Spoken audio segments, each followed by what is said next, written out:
Hello everyone, स्वागत करता हूँ आज की इस क्लास में आप सभी लोगों का। पहला क्वेश्चन है हमारा, choose the correct synonym for the word abandon. Abandon word का मीनिंग क्या है, पहले इसको समझते हैं फर्स्ट। इसका मतलब होता है लीव समथिंग, किसी चीज़ को पीछे छोड़ देना, या फिर किसी को परमानेंटली, मतलब समवन किसी के पीछे छोड़ देना, या फिर किसी से पीछे छोड़ देना, इस तरीके से लीव समथिंग परमानेंटली। इस तरीके से इसका मीनिंग निकलता है एबंडन का। अब इसी का सिनोनिम पूछा है। सिनोनिम मतलब इसी के समान कोई वर्ड है, इन चार में से वो हमें बताना है। पहले ऑप्शन में क्या है, कीव। दूसरा है फोरसेक। तीसरा है चेरिश। चौथा है हमारा सपोर्ट। तो सिनोनिम वर्ड क्या होगा एबंडन के लिए, फोरसेक। फोरसेक का मीनिंग भी इसी के तरीके का मीनिंग निकलेगा, जैसे किसी को पीछे छोड़ देना। ठीक है, तो इसका मीनिंग क्या, आंसर क्या होगा, ऑप्शन बी इसका करेक्ट हो जाएगा, forsake. Option number B is the correct answer for this question, forsake.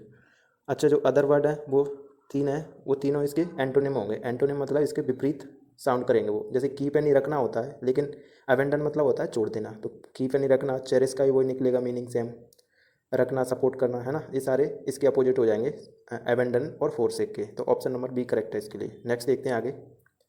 Identify the antonym for the word hostile. Hostile word का एंटोनिम मतलब विपरीत, जो इसका उल्टा होगा वो हमें इसका फाइंड आउट करना है। तो हॉस्टाइल का मीनिंग क्या होता है, इसका मतलब होता है हॉस्टाइल का मीनिंग अनफ्रेंडली टाइप का।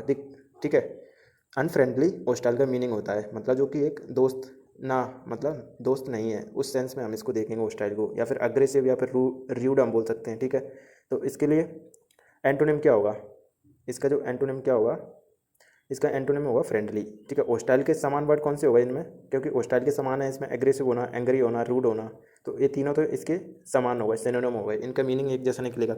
एंग्री हो गया, है ना, तो इस तरीके से हॉस्टाइल का मीनिंग निकलता है। जब इसका उल्टा पूछेंगे तो फ्रेंडली हो जाएगा। ठीक है, हॉस्टाइल का मतलब है अनफ्रेंडली टाइप का, तो इसका उल्टा क्या होगा, फ्रेंडली हो जाएगा। तो ऑप्शन कौन सा है, ये ऑप्शन करेक्ट हो जाएगा। Identify the antonym for the word hostile, तो इसके लिए कौन सा हो जाएगा, एंटोनिम फ्रेंडली। तीसरा है हमारा, choose the correct spelled word. इसमें से करेक्ट स्पेलिंग कौन सा है रिसीव का, वो हमें बताना है। तो ऑप्शन नंबर कौन सा करेक्ट हो जाएगा, RECIEV, या फिर RECEIVE। तो ऑप्शन कौन सा करेक्ट है इसमें, ऑप्शन नंबर बी करेक्ट हो जाएगा। तो राइट आंसर कौन सा है, B option is the correct answer for the question number 3, RECEIVE। तो ऑप्शन है बी। ठीक है, नेक्स्ट हम देखते हैं आगे, अगला क्वेश्चन क्या है हमारा। फिल द ब्लैंक है, he go to the school every day. इसमें से वर्ब की कौन सी फॉर्म आएगी वो हमें बताना है। ही क्या, एक सिंगुलर सब्जेक्ट है। सिंगुलर सब्जेक्ट क्या लेता है हमेशा, सब्जेक्ट प्लस के जो भी वर्ब होगी उसमें हमें क्या लगाना है, ES या फिर S लगाना है, उसके बाद ऑब्जेक्ट होगा। ठीक है, इस वाले फॉर्मूले में रखेंगे तो क्या आएगा, सब्जेक्ट आ जाएगा ही एक सिंगुलर है, इसके लिए वर्ब की गो की कौन सी हो जाएगी, ES वाली फॉर्म हो जाएगी, गोइज। तो ऑप्शन नंबर सी करेक्ट हो जाएगा, he goes to school every day. ठीक है, सी ऑप्शन करेक्ट है इसके लिए। आगे देखते हैं, choose the correct passive form. Correct passive form क्या होगी इसके लिए, दे कंप्लीटेड द वर्क। तो पेसिव वॉइस जब बनाते तो हमें जो मेन वर्क होता है उस पर टारगेट करना होता है, तो हमारा इसमें काम क्या हो रहा है, दे कंप्लीटेड द वर्क। तो जो वर्क है हमारा, इस पर कोई काम किया जा रहा है, कोई काम होगा उस पर, तो इसको हम आगे लेंगे। ठीक है, द वर्क। इसके बाद हम इसके अकॉर्डिंग वो लगाएंगे इसमें हेल्पिंग वर्ब। वर्क क्या है, एक सिंगुलर सब्जेक्ट है। ठीक है, सिंगुलर सब्जेक्ट है तो इसमें हम क्या लगाते हैं, जब पेसिव में बनता है तो इज आर एम लगाते हैं। द वर्क, अच्छा ये कौन सा है, सिंपल का नहीं, पास्ट का है, पास्ट सिंपल का। जब पास्ट सिंपल का होता है तो हम उसमें वॉज वर्ब लगाएंगे, अगर सिंगुलर है तो वॉज लगाएंगे, तो was is the right answer हो जाएगा, मतलब ऑप्शन होगा इसके लिए। तो कौन सा करेक्ट हो जाएगा, बी ऑप्शन हो जाएगा, the work was completed by them. ठीक है, अगर ये प्रेजेंट सिंपल का होता तो हम इज एम आर लगाते। ये अगर कंप्लीटेड मतलब ये पास्ट सिंपल का है तो इसमें वॉज वर्ब लगाएंगे, अगर सिंगुलर है तो वॉज लगाएंगे, प्लूरल होगा तो वर्ब लगाएंगे। तो इस हिसाब से ऑप्शन नंबर बी करेक्ट होगा। Identify the correct indirect speech. इसमें से इनडायरेक्ट स्पीच क्या होगी, तो इसमें हमारा सेंटेंस दिया है ही सैड, जो कि डायरेक्ट स्पीच है। He said I am reading a book. अब ये किसी के द्वारा कहे एज टिस जो वर्ड्स हैं वो इसमें लिखे हुए हैं, लेकिन जब हम इसको बोलेंगे अपनी स्पीच में तो कैसे बोलेंगे, इनडायरेक्ट में, ही सैड। ठीक है, ही सैड। इसके बाद मैं इसमें एक कनेक्टर का यूज करूँगा, दैट। He said that. अब इसका आई किस में चेंज हो जाएगा, ही में चेंज हो जाएगा, क्योंकि मैं उसके बारे में बता रहा हूँ, ही। अब ये पास्ट की है तो एम किस में जाएगा, बॉज में जाएगा। ही बॉज रीडिंग। ठीक है, ही वॉज रीडिंग अ बुक, ये हो जाएगा। तो राइट आंसर कौन सा हो जाएगा, he said he was reading a book. Option number कौन से में है, he said that he was reading a book. Option number B correct हो जाएगा। राइट आंसर क्या है, 6 का बी है, he said that he was reading a book. Next देखते हैं अगला 7 नंबर, choose the correct word. Choose the word that best fits the sentence. मतलब ऐसा कौन सा वर्ड है इसमें जो कि फिट बैठता है सेंटेंस के अकॉर्डिंग। सेंटेंस क्या है हमारा, he is very good in mathematics, या फिर he is very good at mathematics, he is very good on mathematics, या फिर he is very good for mathematics. जब भी आप किसी चीज़ में अच्छे होते हैं तो उसके लिए मैंने बताया 8 प्रपोजिशन के यूज करते हैं हम, तो इसके लिए कौन सा है, बी ऑप्शन करेक्ट हो जाएगा, 7 का 8 प्रपोजिशन राइट आंसर हो जाएगा। 8 है find the error, error find करना है। क्वेश्चन में एरर कहाँ पर है, सी सेंटेंस है, she don't like going to school. अब पता है जब हम इस तरह के सेंटेंस बनाते हैं तो क्या होता है उसमें, जब सी होगा तो सिंगुलर हेल्पिंग वर्ब लेगा, मतलब सी डजेंट होता, उसके बाद she doesn't like to like going to school तब होता तो ये करेक्ट होता, लेकिन इसमें एरर है यहाँ पर, she don't like going to school. ठीक है, तो कौन सा करेक्ट है, राइट आंसर हो जाएगा इसका ऑप्शन नंबर बी। नेक्स्ट देखते हैं आगे, which is a noun, noun को आपको इसमें से बताना है इन द सेंटेंस, ये सेंटेंस है इसमें नाउन क्या होगा, तो राइट आंसर क्या हो जाएगा 9 नंबर का चिल्ड्रन, चिल्ड्रन इसमें नाउन होगा, क्योंकि चिल्ड्रन के बारे में बात की जा रही है तो वही इसमें नाउन कहलाएगा। ठीक है, the children are playing outside, ये क्या हो गया, ये एक हेल्पिंग वर्ब है जो कि आईएनजी फॉर्म वाली है, जिसे हम बिफोर बोलते हैं। ठीक है, इसके बाद आउटसाइड एंड बाहर की बात की जा रही है तो ये तो हो नहीं सकता, ये एक स्थिति बताने के लिए बताया है या फिर प्लेस बताने के लिए बताया है, मतलब बाहर की सिचुएशन के लिए, तो आउटसाइड की बात की जा रही है, खेल रहे हैं बाहर, लेकिन इसमें नाउन क्या होगा, ये हेल्पिंग वर्ब हो गई आर। ठीक है, ये मैन वर्ब हो गई आईएनजी फॉर्म, इसके बाद बचाइए तो इसको हम बोलेंगे नाउन, तो राइट आंसर क्या होगा, चिल्ड्रन इसमें नाउन होगा। ठीक है, नेक्स्ट देखते हैं आगे, 10 नंबर क्वेश्चन देखते हैं, choose the correct article, article को चूज करना है कौन सा इसमें करेक्ट और फिट बैठता है, he is a honest man, he is an honest man, he is the honest man, he is, या फिर नन आएगा इसमें, मतलब कोई भी नहीं आएगा, तो इसमें से आर्टिकल कौन सा आएगा, साउंड के अकॉर्डिंग आर्टिकल की यूज करते हैं। ए का यूज किसके लिए करेंगे, जब वॉयल साउंड करेगा। ठीक है, और एन के नहीं, ये इसके लिए होगा, कॉन्सोनेंट साउंड करता है उसके लिए। उसके बाद एन किसके लिए यूज करते हैं हम, जब ये वोवेल साउंड करता है। ठीक है, वोवेल ये होगा कॉन्सोनेंट। ठीक है, ये कॉन्सोनेंट के लिए ए, एन किसके लिए होगा, वोवेल साउंड करेगा, तो अब इसमें ऑनेस्ट है, इसमें एच साइलेंट है, तो ये कैसा साउंड करता है, ओनेस्ट। ठीक है, ओनेस्ट में वोवेल साउंड कर रहा है, वोवेल मतलब ए का साउंड करे, ई का करे, आई का करे, ओ का करे, यू का करे, तो इसमें ओ का साउंड कर रहा है ये ओ, ऑनेस्ट मैन, तो इसके लिए क्या आएगा, जब हम ऑनेस्ट मतलब ये साउंड कर रहा है वोवेल साउंड करता है तो हम एन फिल करते हैं, तो इसके हिसाब से कौन सा हो जाएगा correct, option number B correct हो जाएगा, an, he is an honest man. 11 देखते हैं, choose the correct form, correct form क्या होगी, he has do his homework, he has did his homework, he has done his homework, he has doing his homework, क्या होगा इसका, right answer हो जाएगा C option. इसलिए करेक्ट होगा क्योंकि सेंटेंस देख के समझ में आ रहा है इसमें हैज़ लगा है, हैज़ मतलब ये परफेक्ट का है, जब परफेक्ट सेंटेंस पढ़ते हैं तो उसमें सब्जेक्ट होता है, हेल्पिंग वर्ब होगी हैज़ या फिर हैव होगी, जो कि हमें सब्जेक्ट प्लूरल होगा तो हैव लगाना है, सिंगुलर होगा तो हैज़ लगाना है, प्लस उसमें आपको B3 लेनी है वर्ब की थर्ड फॉर्म, उसके बाद ऑब्जेक्ट रहेगा। ठीक है, इसमें हमें ये रखना है, सब्जेक्ट कैसा है हमारा, सिंगुलर है, इसके लिए हैज़ लगाए, अब उसके बाद B3 लेनी है, तो डू की B3 कौन सी फॉर्म है, सी ऑप्शन में है डन, तो राइट आंसर कौन सा होगा, सी ऑप्शन हो जाएगा done, he has done his homework. 12 नंबर क्वेश्चन है, what is the comparative form of good, good की कंपैरेटिव फॉर्म क्या होगी। कंपैरेटिव फॉर्म कितनी तरह की होती है, जब डिग्रीज पढ़ते हैं 3 तरह की डिग्रीज हम पढ़ते हैं, पॉजिटिव डिग्री, ठीक है, जिसमें किसी का किसी से कंपैरिजन नहीं किया जाता है, इसमें अपने आप में कुछ गुण होते हैं उसको दिखाने के लिए पॉजिटिव डिग्री का यूज करते हैं। उसके बाद आती है दूसरी हमारी कंपैरेटिव डिग्री, कंपैरेटिव डिग्री में जब दो चीज़ों के बीच में कंपैरिजन किया जा रहा हो उस टाइम हम कंपैरेटिव डिग्री का यूज़ करते हैं।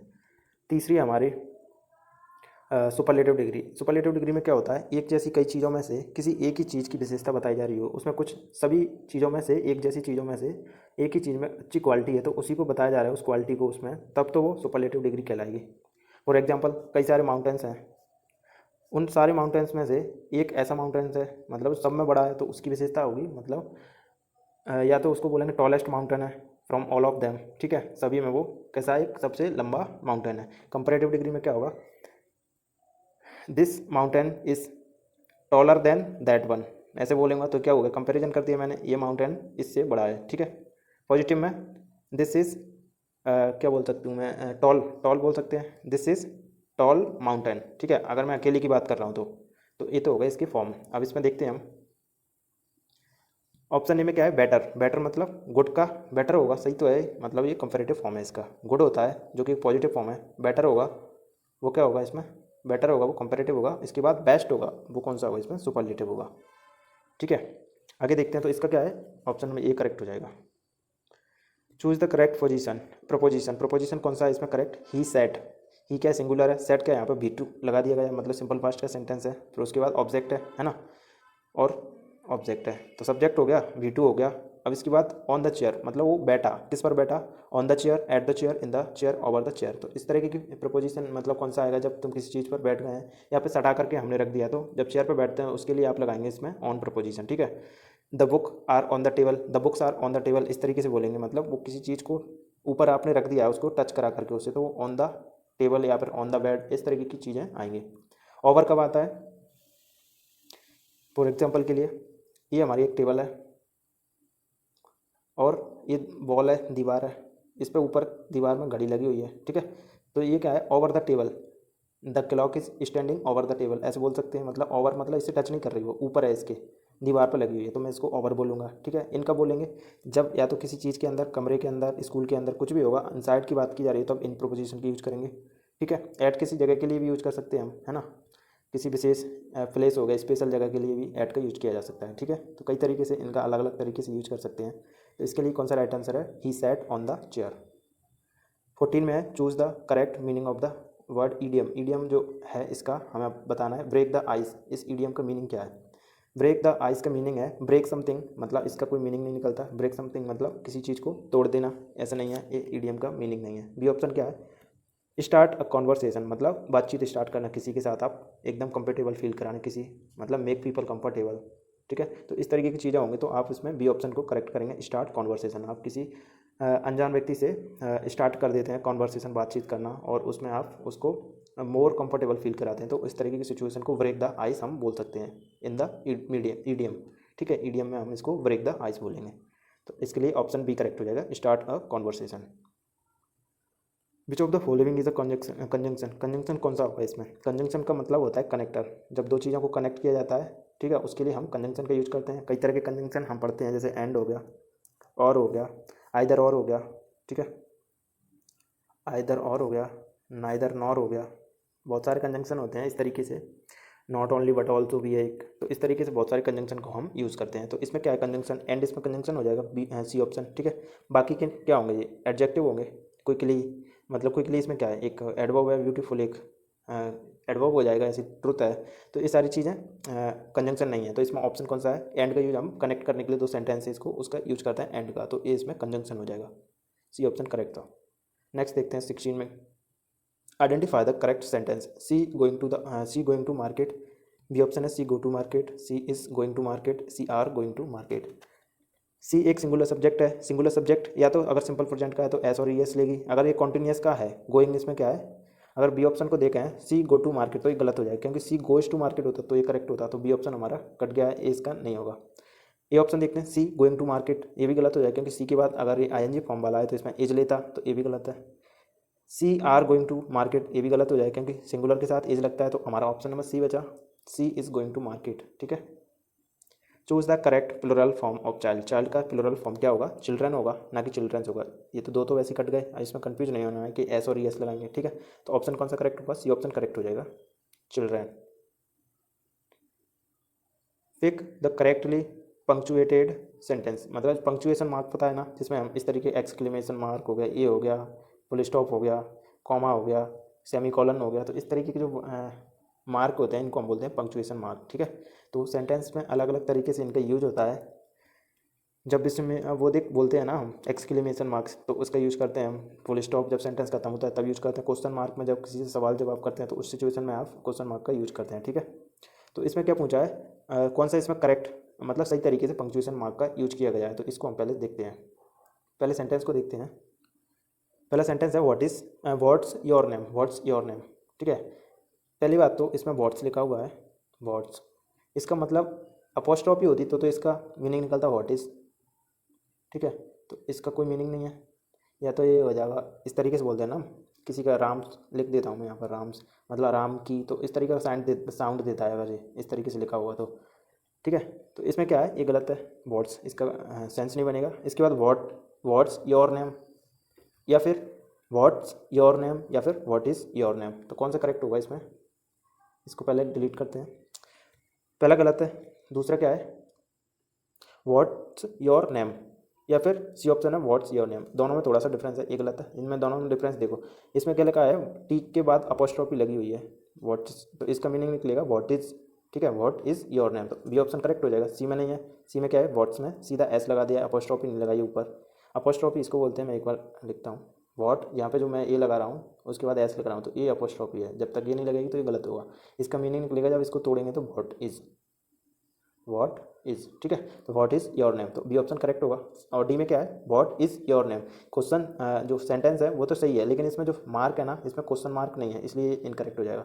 डी ऑप्शन भी करेक्ट हो जाता अगर इसमें क्वेश्चन मार्क होता तो ऑप्शन नंबर अभी के लिए बी ऑप्शन करेक्ट है। सिलेक्ट द करेक्ट टेंस, आपको करेक्ट टेंस है वो सिलेक्ट करना है। By next year he will have completed the course, by next year he will has completed the course, by next year he have completed the course, या फिर by next year he has completed the course। इसका answer आप comment में बताना, इसका right answer क्या होगा। और ये सेंटेंस कौन सा है, ये फ्यूचर का परफेक्ट सेंटेंस है, ठीक है, फ्यूचर परफेक्ट। फ्यूचर परफेक्ट में क्या होता है, आप इसको बना करके मुझे कमेंट में आप बताना, ठीक है। आगे देखते हैं हम 20 नंबर, और आज का हमारा लास्ट क्वेश्चन होगा, which word is a verb, इसमें से कौन सा वर्ड है वो वर्ब है। वर्ब कौन सा होगा इसमें, रन एक वर्ब होगा जो कि मैन वर्ब है। रन का मीनिंग क्या होता है, दौड़ना होता है। क्विक क्या होगा, बिलू क्या होगा, ये एडवर्ब और एडजेक्टिव है, ठीक है। तो राइट आंसर क्या है, ये ऑप्शन करेक्ट हो जाएगा। तो आज की क्लास में हमने 20 MCQs थे उनको डिस्कस किया, और जो 90 नंबर क्वेश्चन है उसका आप आंसर कमेंट में बताएंगे। सिलेक्ट द करेक्ट सेंटेंस, इसमें जो फ्यूचर का परफेक्ट सेंटेंस है इसका आप आंसर करें कमेंट में।